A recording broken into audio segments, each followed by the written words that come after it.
Hey everyone, welcome to Food Talk Live. I'm your host, Danny Nierenberg. Today I get to chat with leaders of two organizations that I really admire a lot.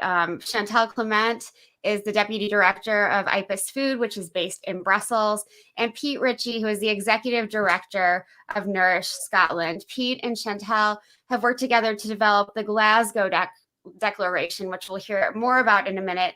Thank you so much for joining us today, Pete and Chantal. It's such a pleasure to have you again. I'm a huge fan of IPES-Food. I'm a huge fan of Nourish Scotland and really excited to hear what you both have to say.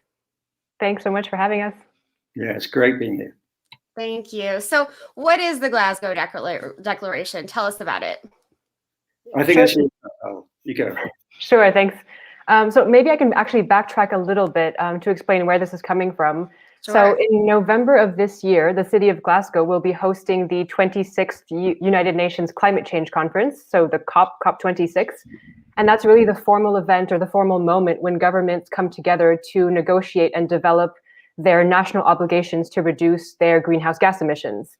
And so I think this year, especially after COVID, that exposed so many issues with our global systems, this climate change COP in particular will be faced with this huge task of trying to bridge the gap between countries' existing current climate commitments and this kind of urgent need for transformation, Sure. not just on climate, but on food. We'll get to that in a second. And I think the challenge is pretty significant because last year, so in 2020, the UN Environment Program warned that countries were already kind of failing to meet their emissions reductions targets, and that I think they needed to cut their emissions fivefold from where we're at right now to be able to reach this limit of not getting to that 1.5 temperature increase. And then when you bring food into the picture, we know that food systems account for about 1/3 of global greenhouse gas emissions, mostly from industrial agriculture. So, and we know that current systems are sort of geared to be supporting those the most.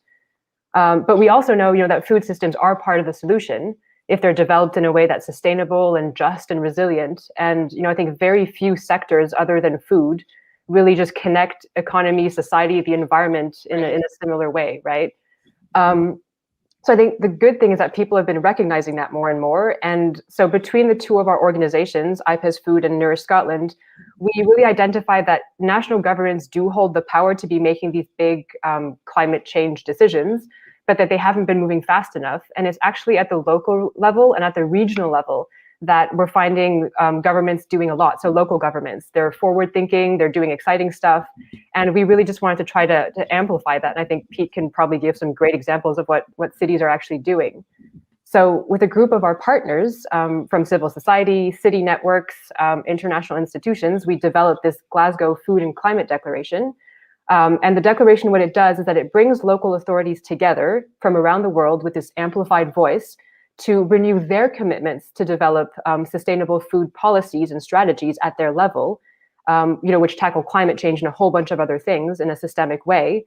And also it's a call to action for national governments to kind of step up and take the role of food and farming as seriously as local governments have been in tackling climate change, especially again at this COP. Yeah, I've always been so impressed by what local governments are doing, not just on climate, but on food systems and a whole range of other things, including equality and addressing, inherent racism in society. So Pete, tell me Nourish Scotland's role in all this.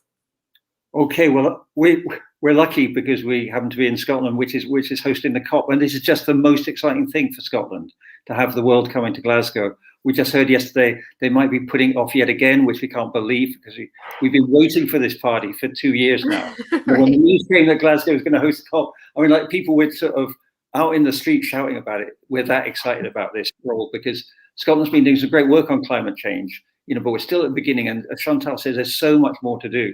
So we're just can't wait to welcome you all to Glasgow. And because we're in Scotland, we thought, look, we can do something here. Scotland's not a national government. It doesn't get a seat at the top table, but it's a really important subnational actor. We've got our own climate change policy, our own food policy. And so part of this was trying to get something to work for Scotland, but also work for cities and regions and states around the world who also aren't at the table, but they hold the power, and there's places like Andhra Pradesh in India, the whole state's going organic, Right. Millions of people shifting to organic food. Copenhagen's a legend in terms of what they've done over the years, but little cities like Muan Satu, we were having an event with there a couple of weeks ago, 10,000 people in France gone 100% organic in their canteens, and we've seen places do amazing things on food waste, like Seoul in Korea and Parma in Italy, just really getting to grips with food waste. And local governments can do this because they see their citizens every day. They communicate with them. The kids go to school. They pick up the bins. They're in contact with local people. And local people trust their local governments more than they trust their national governments. Sure. Your city says, we really needed to do this because this makes a difference to climate change and what your kids are going to grow up to experience. People are much more likely to do it. So this was about trying to get cities into the frame at the COP and really give them a chance to collectively say what they can do. Yeah, if I can jump on that, I think Pete really, and you actually raised something that's really important to all of this, is the kind of participation aspect of it, right? Because I think local governments, as we just said, really take their marching orders directly from citizens themselves in a way that maybe national governments have a harder time doing. Right. And that is why we're seeing so many food policies at the local level, so many food policy councils, which are these really participatory, diverse, and inclusive groups of usually just citizens who are working to improve their local food systems. And I think you said, Danny, that equity and access is something that a lot of our signatories have been picking up on as a crucial issue this year or for the past couple of years. And it's something that we're not seeing maybe as strongly in national government decision making or in their policies, because it's something that's just so much more close to the people on the ground. And so something that maybe local governments can respond to faster or better, maybe. Absolutely. And you mentioned, this idea of, more socially just food systems or more socially just communities. And I think the pandemic, as Chantal, you said before, really lifted the veil on so many of the things that were happening. And local governments and communities have really stepped up to the plate to shine a spotlight on those frontline folks, whether it's farmers or truck drivers or, everyone else along the food supply chain. Do you think that, I'm wondering from you both, do you think that the declaration can help really shine a spotlight on those voices and those faces who've really been, again, on the front lines of this? Yeah, I think very much. And it's probably worth saying there's a second strand to what we're doing at Glasgow, which is we've got these dialogues going with farmers around the world. We're bringing cities and farmers together to talk about how they can help each other, because if we're going to get this transition to a better food system, farmers are going to have to do a lot of heavy lifting on this. We're asking farmers, often small businesses, individuals, families, people who don't have a lot of cash, often, they're trying to make ends meet. We're asking them to make these big changes in the way they farm, what they farm, how their food gets to market, and so it's really important for us that cities get together with farmers across the world and say, look, what can we do together to help each other get to net zero, get this food system transition underway? And a lot of cities during the pandemic, they went into lockdown, and suddenly people started asking, so this food, where is it coming from? Right. How is it that everywhere in the world, local food seems to be more expensive than food from 1,000 miles away? How can that be? But that's what cities have found. And it doesn't matter whether you're in Glasgow or you're in Lagos, or you're in Antananarivo, or you're in a city in Vietnam, you find that it's really hard often to connect with your local food suppliers. Right. So getting cities and farmers together to say, we've got to make this transition to net zero. We're going to have to work together so you can change the way you farm, but you need a livelihood at the end of this. We need to come out of this change with farmers being able to make a living, and being able to make a living without trashing the soil, and without trashing nature, and without exploiting their workers. So the just transition is a really crucial thing in this, and we think cities have a vital role to play in that. Absolutely. For sure. Go ahead, Chantal. I'm sorry. I was going to say, yeah, for sure. I think COVID, we all know this by now, but it was a real wake-up call, to the vulnerability of our food systems, and just how, food and climate and health really are kind of not being prioritized as things that we need to try to fix right now. Sure. And I think if it's, climate change is a different issue, obviously, than COVID, but I think the Eat Lancet Commission developed this really good report saying that, if you put those two things together, both of them actually have this disproportionate effect on the most vulnerable, the most marginalized populations. And, if you throw those things together, it just creates an even worse situation. So I think, yeah, it's definitely exposed the issues, as Pete said, with long supply chains. I mean, maybe to make this topical, we also saw that tanker that was stuck, or just that ship that was stuck in the Suez Canal. I think I know that people even started panic buying because they were worried that it was going to hold up so much other stuff that, these long supply chains do kind of they can break down very fast and very easily when there's a small or a very big crisis. Absolutely.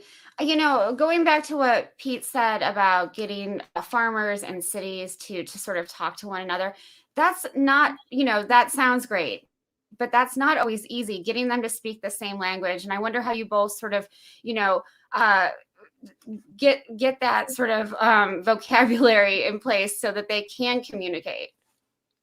That's a great point, Danny. One of the first people involved in the dialogues is a man called Mauricio, who works in Mexico and Yucatan with indigenous people there. And he said, the problem is we're divided by a common language. We use the same words, but we mean different things by them. Sure.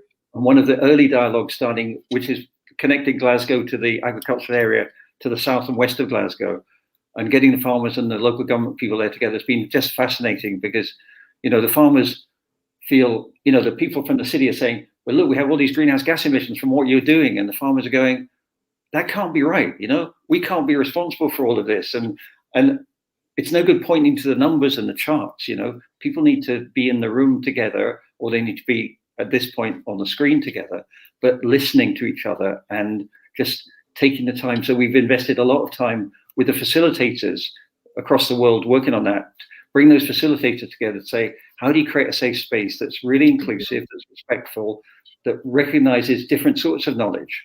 A farmer whose family's been on that land for 300 years knows something about that land that nobody else is ever going to know. So let's start with respecting that, and not, we always talk like farmers are donkeys, we use sticks and carrots, but they're not, they want, farmers want to build a better world like everybody else does, but we have to work together. We can't just say it's your problem, Yeah, I couldn't agree more with that. The thing as well is, I think we're so used to having these really simple and simplistic conversations where there's kind of one message, everyone's speaking the same language, but we've realized that doesn't work, right? So we need to be having these uncomfortable conversations, and it's not just about food, it's about lots of other things as well. Sure. And that's difficult. It'll take time. You need to build trust, but as Pete said, you need to bring everyone to the table and just try to go for it and have those conversations. Right. And it's not just about exposing trust. It's about making everyone sort of feel vulnerable, being vulnerable together. And I think that's such an important part that we forget in these kinds of conversations, that just, everyone's sort of, trying to shield themselves when they should be exposing their vulnerabilities, so that everyone is sort of, on the same page. Mm-hmm. That's absolutely right. Pete, you mentioned something before about, we're asking farmers to make big changes, but at the same time, farmers, as you mentioned, really care about their land. They care about the work that they do. How receptive are they, and especially after this last year, how receptive are some of the farmers that you've been speaking to making big changes, to, thinking about, sequestering carbon in soils, to making changes in how they process, or the kinds of workers that they're hiring? I think farmers are incredibly receptive. And we were talking to somebody this afternoon, who's a young man who's just one of the best beef farmers in Scotland, if not the best. He's brilliant, knows what he's doing. And he was saying, look, we can't just chase this efficiency thing. He said, I'm really efficient, but me getting more efficient means I just put on more cows, and then I put on more cows, we create more greenhouse gas emissions. He said, we have to actually reduce our emissions. We have to do that. I don't know how we're going to do that all together, but we have to work together to do that. And and he's completely leading this idea in the group that, we have to have a change of mindset. We have to think about what we're doing differently. But that, like you say, does mean being vulnerable, because it means not saying, I know the answer. It means I don't know the answer. We know we have to do this and we have to figure this out. But I think farmers in general have been certainly in the UK, have often found it difficult to say, do you know what? Nature really matters to me. I really care about this planet. I care about not just my farm animals, but I care about wildlife on my farm. I care about plants. I actually care about this stuff, because we're taught to be just it's a business, and we make money and we sell stuff and we don't really care where it goes. But my neighbor told me the other day that his oats had gone for breakfast cereal and which company they'd gone to. And he was just so proud of that, people are eating his oats, and that's what we want to do as farmers, is we want to, nourish people. That's what we want to do. And we want to steward the land. But the way the system works at the moment, it's really hard to do that and make a living. Absolutely. So how do we get this to sort of trickle up? This is happening at the local level in so many places across the world, and you're getting signatories from again all over the globe. How do we get this to trickle up? I mean, I think there's two parts to that question. The first thing is, there's the concept of scaling up and scaling out. And so scaling up, I think, is what you're talking about. It's trickling up. But I think we, both Nourish and IPES, are probably also big fans of the concept of scaling out, which is the more local governments actually take on really ambitious actions, the more local governments kind of stand together and do things, both alone within their own jurisdictions and with one another, the more you can actually have kind of, power of the many. Yeah. And I think there's something really powerful to be said about that. And again, kind of going beyond the agricultural production issues, I think another thing that cities are doing really well is just, again, integrating all parts of the food system when they're developing their food strategies. Like, they're not just looking at land and land use. They're also looking, as we said, about equity and access and healthy diets and food waste. And that's one of the things that we're actually trying to trickle up, actually, in terms of what national governments can do. Instead of just coming up with how to reduce their greenhouse gas emissions coming from agriculture, it's to also just look at other parts of the food system, because we have to look at the whole thing as one whole piece. It's a system for a reason, right? And I think, again, some of our partners have been doing great work to show that if national governments just focused on food waste and focused on healthy diets, you could reduce emissions, which I know is just one indicator, but you could reduce those by another 25%, coming from food systems. So there's lots of other parts of the system we need to be looking at. And I think that's something else national governments could definitely learn from what cities are doing. Absolutely. Pete, anything to add there? No, absolutely. I mean, just the things that cities are doing around changing diets are really important. And Amsterdam does great work on that. London banned junk food on the public transport. Amazing. I didn't know they could do that, and they just went and did it. And I think it's something that cities can do. They go, hey, we don't have to pass a law. We're just going to do this, and maybe you can challenge us, but we're going to just do this.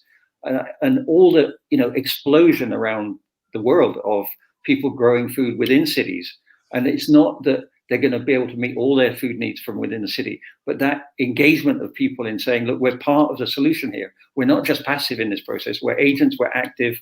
We want to be part of the solution. And I think there's just this increasing sense with cities that they can make a difference. They can make a difference with procurement, but they can absolutely make a difference with food waste. Because if it's a really difficult thing for people to change their patterns of behavior, and cities can help them with that, because they can organize in neighborhoods, they can get the schools involved. There's so many things cities can do, which national government simply can't get down to that sort of level. So really powerful. Well, and we've certainly seen that during COVID, how farmers are connecting to schools or food banks and doing all these different things without any guidance. And I think what the declaration does is provide a lot of guidance for, not just cities, but farmers and eaters and everyone who's sort of involved. Can you talk about, sort of what kind of resources you're providing and how people are being sort of, how they're becoming aware of the declaration and what they're learning from it?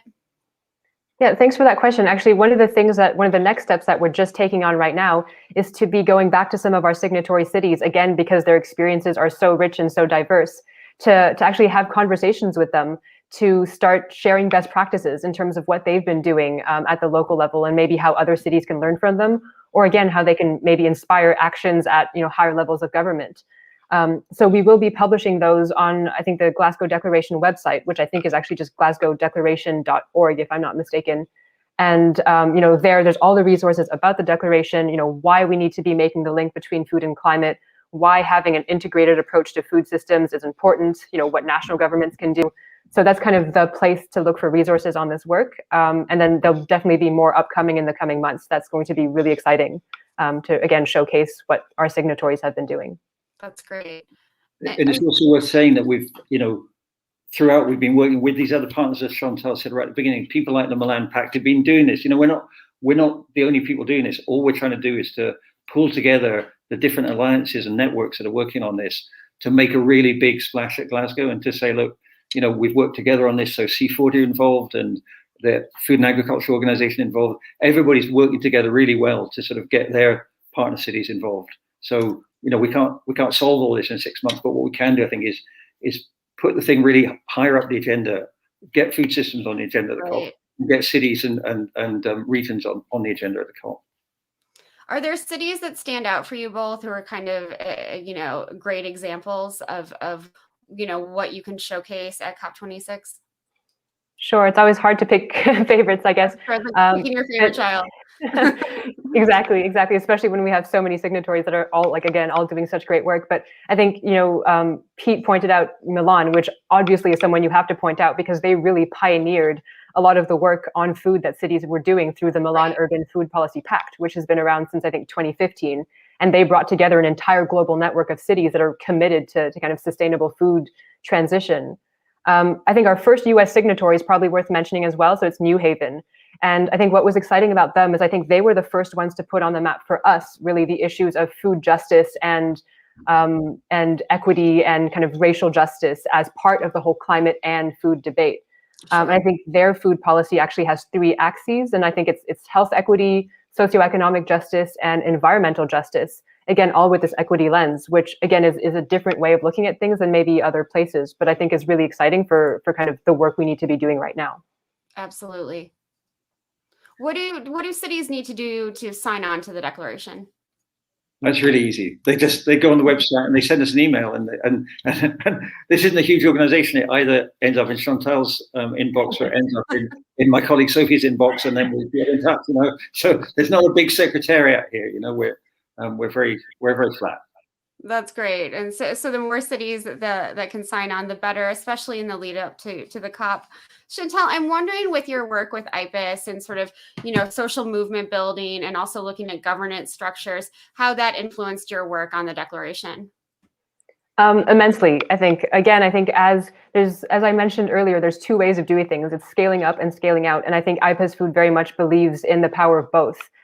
Because we know that national governments ultimately do hold the power to be making big decisions. So it's really up to them to be ambitious, to be forward thinking, and to be doing things that really support all levels of their own governments, and all that while creating a really kind of cohesive international global community.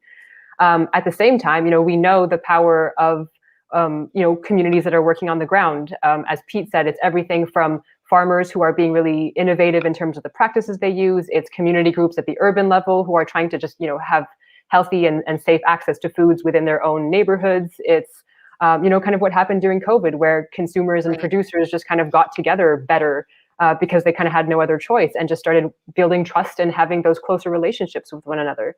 So I think, it's about good policy, but it's also about good people and community building and trust. And, those are all values that we very much kind of uphold as IPES. It's not just about the policy. There needs to be the values and the paradigm to really support good policy. Absolutely. Pete, you mentioned the young beef farmer that you mentioned before, and then the work that he's doing. I see this as a really powerful a tool for young people in cities and communities to be able to use the declaration to make real change. Yeah, absolutely. And I think one of the things we haven't talked about so far is that, we want everybody to come to Glasgow, but not everybody can come to Glasgow. And what we hope that a lot of cities will do, Brighton and Hove in the UK have already said they're going to do this, is in the run up to COP26, they run a local event. They involve their young people, their citizens, their older people, their communities, in talking about what can we do in our city, and that they use the COP as a drawing point to get something happening locally. Because ultimately, however many people come to COP, however good the COP is, we're not going to get to a point at the end of it where somebody says, oh, this is what's going to happen now, and everybody's going to do it. That's not how change happens. Change has got to happen by people changing what they do. It's like, I need to change what I do, I need to change what we do, and I need to change what we all do. And what the cities give is that intermediate level between what I do and what the world does, and it gives you the place where you can actually make a difference. Right. That's wonderful. That's wonderful. Sorry, Pete, I'm wondering how the Scottish government has reacted to this. Oh, they've been amazing, actually. I mean, they're like every other government. They've been in the middle of the pandemic. They've also had to deal with Brexit, which, as most of you know, we didn't vote for, we don't want, and our exports have been in real trouble at the moment. So some of the people working food and drink and farming have had their minds elsewhere, but they're really engaged with it. They're doing a similar process on biodiversity at Kunming, trying to get subnational actors to have more of a seat at the table there. So they're really trying to work with partners across the world and get these things up the agenda. we're hoping in the next Parliament we're going to have a new cross-cutting food bill, which we've been waiting for a long time. It got put into long grass because of COVID, but it will come back in September, we hope. And so it very much fits in, I think, with the Scottish Government's approach, which is very much around human rights. It's about inclusivity. It's about social justice, and they're, it never moves as fast as some of us would like, but they're doing the best they can, I think, to move forward on this. Absolutely. When I think about the US government, which has certainly changed dramatically over the last few months, and even though I'm very happy with this new administration personally, I see some challenges with our, US Department of Agriculture, the administration itself. And again, I want to go back to this question of how we convince national leaders to take on these issues. I've heard some positive things coming out of the new administration around food and agriculture, but I've also sort of heard some of the things that are, that I heard 4 or 8 or 12 years ago, and I'm wondering how we can use this as a tool to really encourage, very selfishly, the U.S. to take on these issues. I mean, I think in terms of the US, we're definitely seeing more possibility for climate action, like you said, under this new administration. And so, I'm trying to stay positive and hopeful that, they're really going to live up to those expectations, because they've been making some really strong statements, in their first 100 days. We know the administration has prioritized climate change as one of their new 4 main priority areas, I think, with COVID, racism, and the economy. And again, food actually ties all of those things together really neatly. And then, we do have a new special envoy, John Kerry, who, hopefully has been, will just really ensure that, US just basically the US practices what it preaches, in terms of some of the, again, strong statements they've been making since January. And again, I think what's been really exciting too is just, I know that a lot of cities, through the US Conference of Mayors, have been wanting to take up food as kind of a major issue, and climate as major issues for, their own discussions about what they can do at the local level. Right. And, that's another way that policy works. When you have all of these examples of things that work at the local level, at the state level, there is this kind of pressure that comes from the bottom up that, eventually does force national governments to kind of listen to what's happening down below and to respond to it. So I think that, because there's just been like a lot of community outcry, there's been a lot of, local government outcry around, hopefully, food and climate, and there will continue to be. That I think that leads to a lot of exciting things for the US. And of course, maybe just a plug, there's so many great US organizations, community organizations, the HEAL Alliance, and lots of other people who are just really mapping out the whole food system and saying, like, look, we need to fix this, and here's how to do it at a federal level. Right. And to me, that's exactly the kinds of people we need involved right now to make something happen in the States. Absolutely. And when I've talked to policymakers in the past, what they want is examples and stories. And the more that we can tell this story and get it to those leaders, the better. Yeah, exactly. You're right. And I mean, it's really hard to bring people together in a food policy council, because food crosses all these different departments, and it crosses all these departments in a city government or a state government too. But cities have been figuring out how to do that, how to actually get people from different departments to talk together and trying to align policies. So they've got a lot to teach federal governments and national governments that are really bad at this. They're really bad at it for the most part. They don't have a sub-cabinet on food or a way of bringing food policy issues together. And if you get dominated by one department, whether it's agriculture or health, you get a very skewed policy, which isn't actually bringing the different issues together. So I think cities can demonstrate that governance level really importantly. And like you say, provide some good examples. And one of the Carbon Neutral Cities Alliance is one of the partners in the project. And I just love the example from San Francisco that they're doing with composting, and just actually getting the city's organic material back out onto vineyards, which need it, and that's such an important thing, because so much of the organic material that goes into cities actually never gets back on the land. Right. It's a loop that we just are not closing. We're not closing it because the economics that we've lived with means that it's cheaper to throw something away than it is to bring it back. Right. We'll have to change those economics.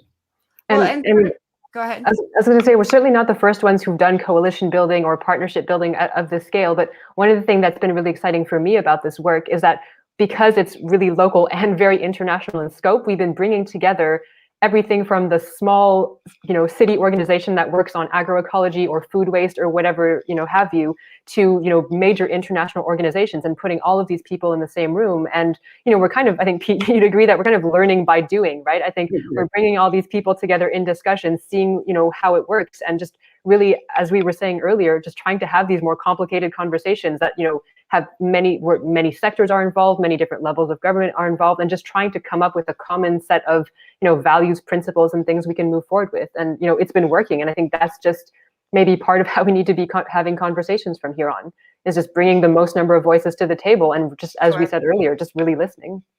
Absolutely. I love that. Bringing as many voices to the table, having those uncomfortable conversations, allowing vulnerabilities to be exposed. I think that's all very important. Congratulations on all this. It's really exciting, and I can't wait to see where it goes and how many more communities you get involved. It's really, really exciting work.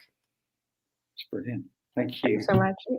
And again, we invite cities of all sizes, everything from small towns, small communities to, major cities to join us, because the more the merrier and the stronger we get. So please give out the website again. GlasgowDeclaration.org. And where can we find out more about IPES-Food, Chantal? Sure. So that is also just www.ipes-food.org. Yeah. And how about Nourish Scotland? Nourish, just put Nourish Scotland in there. But I just want to say a small thing about the website. We've now got stuff translated into French and Spanish and Portuguese. And the Portuguese is just great, because it's people who got in touch and just said, do you want some help? Could we translate this in Portuguese? And then some people in Brazil were really impressed that it was in Portuguese, and they want to get involved. And we've heard the other day it was on Portuguese national television, and it's that. This isn't about us telling people what to do. This is really about us saying, look, we're trying to build this network, as Chantal says, scaling out, so if people can come and align with us and support us, and be part of building this, that's what we really want to do. It's 100% been a group effort. It's definitely been a big group effort. No, it sounds like it. And all of this coalition building that's going on, I love it. Final question for you both. I've been asking everyone to tell me sort of something positive that's helped them get through this, incredibly difficult last year, whether it's a movie or a book or a person. Chantal, do you have anyone in mind or anything in mind? Ooh, that's a good thing. The first thing that jumped to my mind was obviously food related. And it's just been, taking time to try new cooking things at home, but also just food boxes, organic food boxes that can get delivered to your door, from whether it's local farmers or kind of a local store. And that's been really exciting to be able to have access to. Wonderful. Pete? Well, I'm just the luckiest person in the world, Danny, because I get to live on a farm, so, when people have been locked up in a flat, and if I need a break, I can walk out, and actually I can talk to my cows, which sounds daft, but actually it makes all the difference to be able to see, the seasons and all that. I mean, I've just been so lucky this last year. So. Oh, I'm so glad. I am a little jealous, but very, very glad for you. Thank you both so much. A reminder that this episode will also appear on our podcast, Food Talk with Danny Nierenberg. And I hope folks will join me tomorrow when I'll be talking to Dr. Mark Hyman about the pagan diet at 2 p.m. Eastern. Thank you both again. Please stay safe and well, and really nice to see you both. Thanks. You too.